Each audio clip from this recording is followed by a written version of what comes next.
بسم اللہ الرحمن الرحیم۔ شروع اللہ کے نام سے جو رحمان اور رحیم ہے۔ جو لوگ ایمان کو چھوڑ کر کفر کے خریدار بنے ہیں وہ یقیناً اللہ کا کوئی نقصان نہیں کر رہے ہیں، ان کے لیے دردناک عذاب تیار ہے۔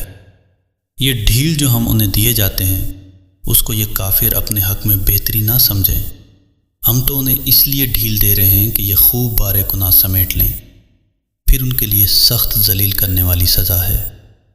اللہ مومنوں کو اس حالت میں ہرگز نہ رہنے دے گا جس میں تم اس وقت پائے جاتے ہو، وہ پاک لوگوں کو ناپاک لوگوں سے الگ کر کے رہے گا۔ مگر اللہ کا یہ طریقہ نہیں ہے کہ تم کو غیب پر مطلع کرتے، غیب کی باتیں بتانے کے لیے تو وہ اپنے رسولوں میں سے جس کو چاہتا ہے منتخب کر لیتا ہے، لہٰذا امور غیب کے بارے میں اللہ اور اس کے رسول پر ایمان رکھو۔ اگر تم ایمان اور خدا ترسی کی روش پر چلو گے تو تم کو بڑا اجر ملے گا۔